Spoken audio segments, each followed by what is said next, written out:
Saludo, queridos amigos de electrónica, bienvenidos a Electrónica de Potencia.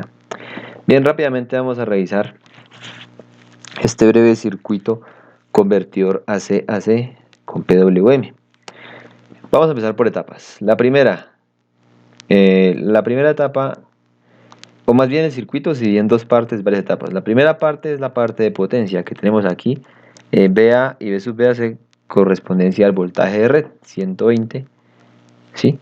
O al voltaje de un transformador que estemos utilizando. Y esta es la parte de corriente alterna.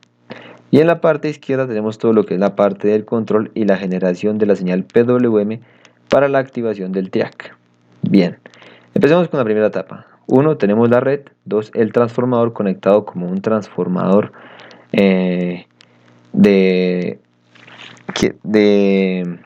con un rectificador de onda completa de tap central. Bien, entonces revisemos. El resultado de este rectificador es esta onda. Bien, si alguno no la entiende, pues puede comunicarse conmigo y con gusto le ayudaré. Bien, entonces al tener esta onda aquí R1, esta se convierte en la entrada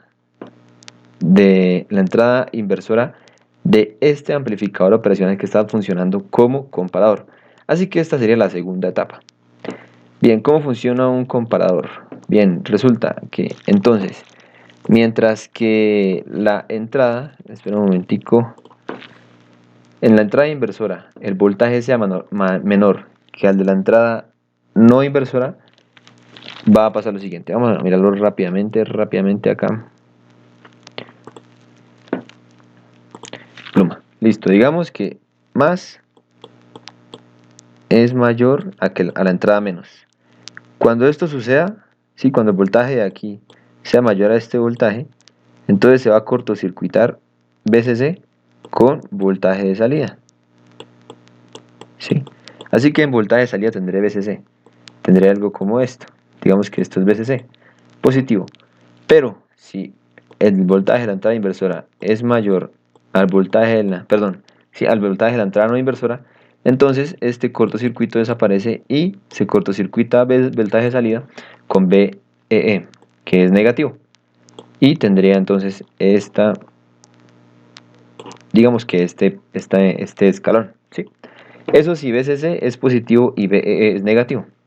En el caso del circuito, según la conexión de estas fuentes que tenemos aquí, VCC es más 12 voltios y VE es menos 12 voltios, ya que la parte positiva la he conectado a tierra. Bien, entonces aquí lo que hago es una comparación entre la señal de rectificación de esta primera etapa y la señal de este divisor de tensión de VCC. Bien, así que brevemente pues miremos acá. El resultado es esta señal azul que corresponde a la salida del inversor, ¿sí? ¿Cómo se obtiene esta especie de pulso? Que tiene idealmente debería tener una amplitud que va desde más 12 hasta menos 12, es decir, una amplitud de 24 voltios, ¿sí? Bien, entonces, ¿cómo funciona? Estamos comparando una señal de la siguiente manera. Borremos por aquí esto, borrador. Bien, la estamos comparando así. Bien, entonces en la entrada inversora tenemos una onda de rectificación y en la entrada en la entrada no inversora, en la entrada inversora tenemos esta onda, ¿sí? Y en la entrada no inversora tenemos una onda continua así. Entonces el resultado pues es el siguiente.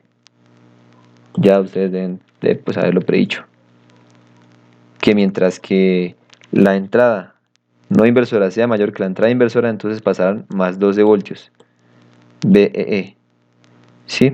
Acá en este espacio. Mientras tanto, mientras que ahora la señal de la entrada inversora sea mayor al de la entrada no inversora, entonces pasarán menos 12 voltios. Y así consecutivamente. Me disculparán estas gráficas tan horribles, pero bueno, así se explica. Entonces, por ejemplo, acá en este caso, esto es de la entrada no inversora, perdón, de la entrada inversora, es mayor al voltaje de la entrada no inversora. Por eso es que tenemos menos 12 voltios en este instante. Aquí, la señal roja, que es de la entrada no inversora, es mayor al de la entrada inversora. Así que recupero más 12 voltios. Y tengo esa especie de pulso que observamos aquí en la gráfica con la señal de color azul.